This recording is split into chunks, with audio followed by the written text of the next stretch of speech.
1.5 લાખની નુકસાની થઈ ગઈ તને કૃતિ.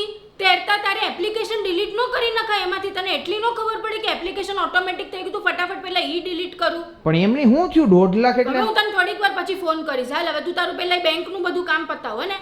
1.5 લાખની નુકસાની કોને કરી? મારી ફ્રેન્ડ ઓલી કૃતિ મુંબઈ વાળી. શું કર્યું? અરે એને એવું થયું કે એને મને એમ કીધું કે મારે છે ને પૈસા વયા ગયા 1.5 લાખ રૂપિયા. સીધું પહેલા એને મને એમ કીધું બરાબર. એટલે મેં એને કીધું કે 1.5 લાખ કેમ વયા જાય તારા બેંકમાંથી? તો કે મારે 20 હજાર કરીને કે 1.5 લાખ રૂપિયા ઉપડી ગયા. અને એના મોબાઈલમાં છે ને એક ઓટીપી આવતા હતા કન્ટિન્યુ. એટલે 20,000 નો ઓટીપી 20,000 નો એવી રીતના કન્ટિન્યુ આટલા બધા ઓટીપી આવ્યા. અને ઓટીપી કે હું દેતી નહોતી પણ ઓટીપી જેવું આવે ને એવા પૈસા ઉપડી જાય. એમ કેમ થઈ? ઈ એને છે ને પછી એને ખબર પડી અને બેંકમાં જોયું, બેંકમાં ગઈને બધું કર્યું તો એના મોબાઈલમાં એક એપ્લિકેશન ઓટોમેટિક ડાઉનલોડ થઈ ગયું હતું. એને એક ફોન આવ્યો, ફોનમાં કંઈક એને ઓટીપી કે કોણ જાણે શું આપ્યું એ તો મને નથી ખબર બરાબર. પણ એને ફોન કરીને કીધું ને તો ફોનમાં એમ આવ્યું કે એપ્લિકેશન તમારું એક ડાઉનલોડ થઈ ગયું છે. પણ આ તારી બેનપણી આવીને તું આવી. શું મેં શું કર્યું એમાં? લે તો તારે ખબર તો પડવી જોઈએ ને. મિત્રો આવી રીતના ફ્રોડ છે ને બહુ જ થતું હોય. 1.5 લાખની નુકસાની થઈ જાય ત્યાં સુધી તમે ખબર ન પડે. ખબર જ નથી પડતી કે પાછળ તમારું એક એપ્લિકેશન ડાઉનલોડ થઈ જાય છે. જે ફ્રોડ એપ્લિકેશન હોય ને આપણે ન કરીએ પણ એ સામેવાળો જે ફ્રોડર હોય ને એ કરી નાખે છે. પણ આપણને ખબર તો પડે કે નહીં એવું ડાઉનલોડ થઈ હોય તો ડિલીટ કરી નાખાય. પણ ન ખબર પડે. આપણે તો ઓટીપી માં ધ્યાન હોય, આપણે તો એસએમએસ માં ધ્યાન હોય કે આ કેમ આવે કેમ આવે. એપ્લિકેશન ડાઉનલોડ થઈ જાય કોઈને ખબર હોય? પણ ખબર એમ નથી. પણ 1.5 લાખ જાય છે માણા. પેલો હાલો 20,000 આપણા ઉપડી જાય ખાતામાંથી તો આપણને ન ખબર પડે. 40,000 ઉપડી જાય તો ન ખબર પડે. પણ તમે 1.5 લાખ લગી પૂગી જાવ તોય નો. તમે ઈ તો વિચાર કરો ધવલ કે 20,000 રૂપિયા કરીને ઉપડા ને ઓટીપી દેતી નહોતી ને તોય ઉપડી ગયા. પણ તારે એને ખાઈ દેવાય. તારી બેનપણી આવીને તું આવી હવે. મને શું કરવા તમે કે મેં ખાઈ મેં વારંવાર પૈસા. તમે આ મોબાઈલમાં ઘોકા મારતા હોવ ને એટલે જ ઘોકાની વાત નથી. એને કોકનો ફોન આવ્યો ને એમાં કંઈક થયું. અરે પણ આપણને ખબર હોય ફોન ઉપાડવામાં હવે તો એમ થાય કે દ્વિધા છે. કોના ફોન ઉપાડવા? તું છે ને આ ફોન આખો દી તમે લઈને બેઠા હોવ ને એમાં ડાઉનલોડ કરીને મરી જાવ છો. ડાઉનલોડ ની વાત નથી ધવલ. એને ખબર નહીં એનામાં ઓટોમેટિક ડાઉનલોડ થઈ ગયું. બેંકમાં ગઈ ત્યારે એને ખબર પડી. પણ ઓટોમેટિક ડાઉનલોડ ક્યારે થાય? તમે મોબાઈલમાં ઘોકા મારતા હોવ, તમને મોબાઈલની સમજ ન હોય ને ત્યારે થાય. જો સમજ હોય તો ડાઉનલોડ ન થાય, ઓટીપી ન જાય, પૈસા ન જાય. પણ એને એકેવાર આપ્યો જ નથી ઓટીપી. હું તમને ઈ જ કહું છું. એને કઈક ફોન પણ ઓટીપી ભલે ન આપ્યો હોય પણ મોબાઈલ તમે ચાલુ રાખો, કોઈ વેબસાઈટ જોતા હોય એમાંથી ડાઉનલોડ થઈ જાય અને પછી તમારા પૈસા વહી જાય તો એમાં તમારી મૂર્ખામી કોની કહેવાય? પ્રાચીની કહેવાય, એની બેનપણીની કહેવાય, બધાયની કહેવાય. હું તો કહું જે ફોન વાપરે છે ને એ બધા મૂર્ખા જ કહેવાય. બધાય મૂર્ખા એટલે તમે મૂર્ખા, દુનિયાય મૂર્ખી. તમારી વાતો તો જો એવી કઈક બધાના નથી જતા. કોક નાવા જાય છે. અને પહેલા એક એવો બનાવ બન્યો તો કે 20,000 કરીને ઉપડી જાય ઓટીપી દીધા વગર એપ્લિકેશનમાંથી. પછી જ્યારે તમને ખબર પડે કે આ એપ્લિકેશન છે અને ડિલીટ કરો ને પછી પૈસા જતા બંધ થાય. પણ ત્યાં સુધીમાં તો એકાઉન્ટ ખાલી થઈ ગયું. ઈ તો એમ જ હોય. ત્યાં સુધી આપણને ખબર ન પડે. આપણે તો ઓટીપી માં ધ્યાન રાખતો કે આવે છે ક્યાંથી ઓટીપી, પૈસા કેમ ઉપડે છે. આ મિત્રો તમારે ખાસ ધ્યાન રાખવાનું છે કે ફોન વાપરતા હોય કોઈ પણ બીજી એપ્લિકેશનનું ડાઉનલોડ ભૂલમાંય નહીં કરવાની. ફ્રોડ એપ્લિકેશન જો ડાઉનલોડ થઈ જાય તો ઈ તમારા ઓટીપી હોય ને ઈ બધા એના મોબાઈલમાં જવા માંડે. એટલે ઈ પછી ઓટીપી સીધો આવે એટલે ઈ તો પૈસા ખાતામાંથી ઉપડી જ જવાના છે. એમાં કોઈ શંકાને સ્થાન નથી. જેવી રીતના પ્રાચી અને એની બેનપણીના 1.5 લાખ ગયા. એને મને ફોન કરીને ખાલી કીધું, એમાં મારે મિસ્ટેક આવી ગઈ ને. પણ તમે ફોનમાં પડ્યા રહ્યો ને. મારે ફોન નથી વાપરવો બરાબર. તમે લઈ લ્યો, મારે કઈ કરવું જ નહીં. નો વાપરો ઈ સારું, પૈસા જાય એના કરતા. તમે વાપરો છે એનું તમારાથી કોક દીક થયું. અમે તો જાણકાર હોઈએ, બધી ખબર હોય. મિત્રો આ બાબતે તમારું શું કેવું છે? અને વિડીયો બને એટલો શેર કરો જેથી કરીને માહિતી બધા સુધી પહોંચે અને ખાતામાં પૈસા હોય સેફલી પડ્યા રહીએ. બાકી જો ગમે ત્યારે તમારે આવી રીતના 20,000 10,000 ઉપડે ને એટલે પહેલા તમારે બધા એપ્લિકેશન ચેક કરવાના કે તમારામાં કોઈ અનનોન એપ્લિકેશન ડાઉનલોડ થયું હોય ને ઈ ડિલીટ કરશો ને તો જ થશે. એટલે તમે જલ્દી વિડીયોને શેર કરો ને બધાને માહિતી આપો. મિત્રો અમારી આ જે છોકરી છે, દીકરી છે ને એ 2 વર્ષ ઉપરની થઈ ગઈ છે અને મસ્તી જો કરે ઈ. અને ઈ વાળ ઓળવા જ નથી દેતી. એના વાળ મોટા થઈ ગયા છે ને તોય પ્રાચીને એના વાળ હજી મોટા રાખવા છે ને કપાવવા નથી. પણ ઈ હજી નાની છે, સમજતી નથી. એટલે પછી વાળ કપાવી નાખશું ને તો વધતા પાછું વર્ષ 2 વર્ષ વયા જશે. પણ આ મહેનત થતા નથી. મિત્રો આમ જોઈ લ્યો તમે, આ પાછળથી એના વાળ છે ને એકદમ વિચિત્ર અને બહુ મોટા થઈ ગયા છે અને ઈ મહેનત થતા નથી. ચોટલી આવે છે પણ ચોટલી લેવા દેતી નથી. ચોટલી લેવા નથી દેતી પણ ઈ કલાક ભલે કરે પણ હું ધીમે ધીમે એને મનાવીને ચોટલી લેવા દેશે. હા પણ તો જો પછી અત્યારે ચોટલી લેવા ન દેતી હોય તો પછી આપણે વાળ મોટા રાખીને શું ફાયદો? એટલે હું એવું કહું છું કે આધ્યાના વાળ આપણે કપાવી નાખીએ, અત્યારે થોડાક આમ સેટ કરી દઈએ ને, પછી આવતા વર્ષે ભલે ને કદાચ ઉનાળો આવે ત્યાં સુધીમાં ચોટલી આવી જાય તો પ્રાચી ના પાડે છે. એટલે હવે તમે કયો જી ને કે ભાઈ આધ્યાના વાળ મોટા રાખવા જોઈએ કે નાના રાખવા જોઈએ? એટલે હવે પ્રાચી એમ કે છે પણ એમ નહીં, એને બે ચોટલી કેટલી સરસ આવે છે. ભલે ને થોડોક ટાઈમ લાગતો હોય એને રમાડી મનાવીને એને ચોટલી જ વાળવી જોઈએ. ચોટલીમાં એટલી ક્યુટ અને છોકરી જેવી લાગે. ઓલા તો તપેલી કટ તમે કરાવી નાખો ને તો છોકરા જેવા લાગે. પણ ઈ તને ચોટલી લેવા દે છે? હા એને થોડુંક મનાવું એટલે ચોટલી લેવા દે. ક્યાં લે ને હમણાં ચાલુમાં આપણે ચોટી વાળી. આજે ચોટી લેવી છે, આજે ચોટી લેવી છે. ઈ હા તો કરશે, ગમે ત્યારે તમે પૂછો ને એટલે ઈ હા કરશે, પણ ઈ ચોટલી 1 સેકન્ડમાં કાઢી નાખે એક છે. સેકન્ડમાં એને કોક એમ કહે ને કે આધ્યા વાહ આજે ચોટલી વાળી એટલે ચોટલી કાઢીને બતાડે બધાને. એમ નહીં, તું નાની હતી તો તું તે ક્યારથી ચોટલી લીધી હતી?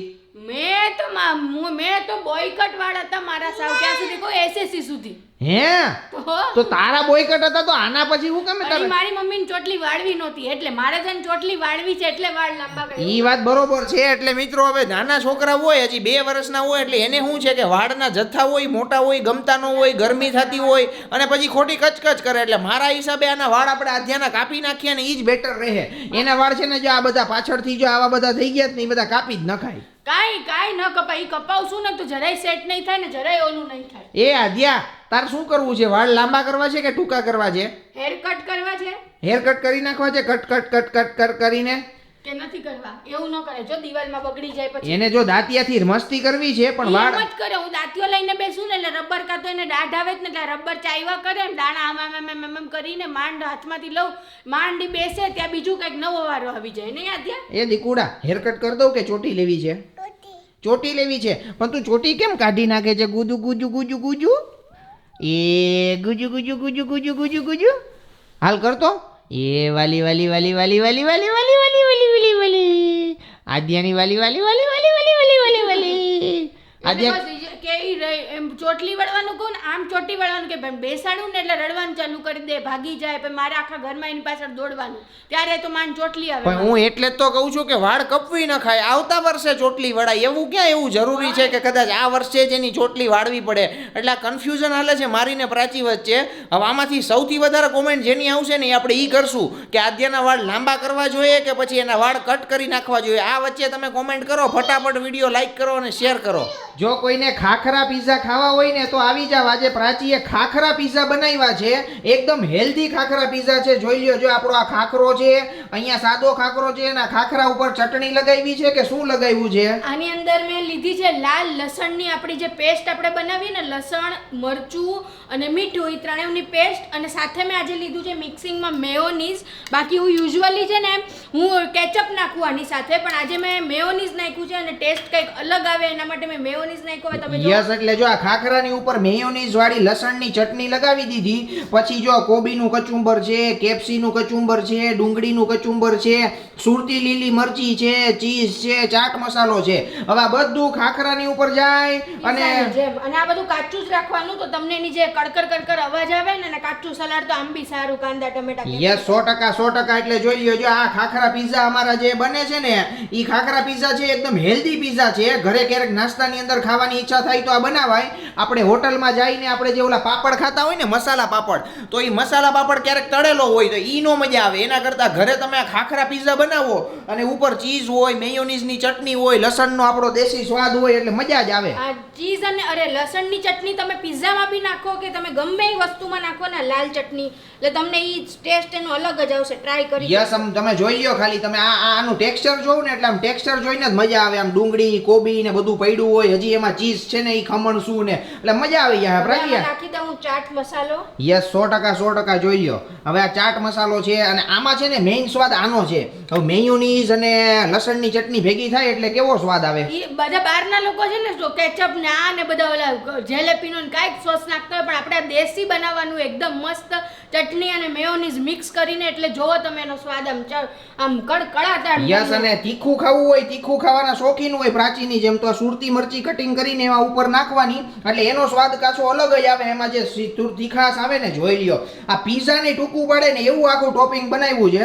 હવે આમાં ચીઝ ખમણશું. ચીઝ ખમણીને ધબાટી બોલાવાની. ઘરે નાના છોકરાઓ હોય ને એને તમારે આવું બનાવી દેવાનું એટલે ઈ ખુશ થઈ જાય. બાર કોઈ દી પીઝા ખાવાનું નામ જ ન લે. પણ આપણે તો હવે જઈએ, અમે પીઝા ખાવા જ નથી જતા ક્યારેય, કેમ કે અમને હવે ઘરના જ પીઝા ભાવે છે. એટલા મસ્ત પીઝા બને ને, તમે ઘરના જ પીઝા બનાવજો અને ખાજો. અને ન ભાવે છોકરાઓને, જો રોટલો ન દેવો હોય તમારે મેંદો, તો ખાખરા પીઝા બનાવજો એટલે છોકરાઓને મજા આવી જાય. યસ, એટલે હેલ્ધી વસ્તુ બની જાય. જોઈ લ્યો આ ધબાટી આ પીઝાની ટૂંકું પાડે ને એવું બન્યું છે. હવે આમાં બે વસ્તુ થાય. આને તમારે એમનેમ ખાવું હોય તોય ખાઈ શકો ને, આને ઓવનમાં બેક કરવું હોય તોય થાય ને. હા, બેક કરવું હોય તો બી થાય, પણ આપણે એમનેમ જ ખાશું એટલે હવે હું ખાવ. બરાબર? યસ, લગાવો. જોઈ લ્યો જો ખાખરા પીઝાની ધબાટી બોલે છે. પ્રાચી, આ તો સુપર યાર. મોઢામાં પાણી આવી ગયું. તું યાર એમ એકલી ખાવા માંડમાં. ઓહો, બુકડાના બુકડા ભરે હે. બહુ જ મસ્ત બન્યો છે. પણ આનું ટેક્સચર જોઈને આમ મિત્રો મોઢામાં પાણી આવી જાય. જોઈ લ્યો જો આ તમને એમ લાગે ને કે આપણે પીઝા જઈશે. આ ઘરે બનાવેલો પીઝા છે મિત્રો, આપણો દેશી પીઝા.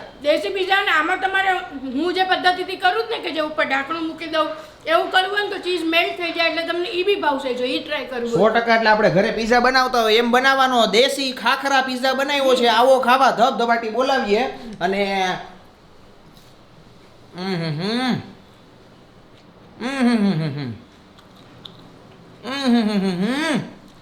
મિત્રો ફટાફટ વિડીયો લાઈક કરો, કારણ કે આનાથી અદ્ભુત વસ્તુ કઈ દુનિયામાં હોય જ નહીં. એમાં કોઈ શંકાને સ્થાન નથી. ઘણા લોકોને એમ લાગે કે આ ખાખરો છે અને ખાખરાનો સ્વાદ આમાં આવતો જ નથી. એમાં વેજીટેબલ ને સોસ નાખો ને એનો સ્વાદ આવે, પણ મેંદો તો નહીં. એટલે વિડીયોને જલ્દી શેર કરો તમારી વાઈફ સાથે, બહેનો સાથે, તમારી બેનપણીઓ જે હોય એની હારી બનાવે ઘરે પીઝા.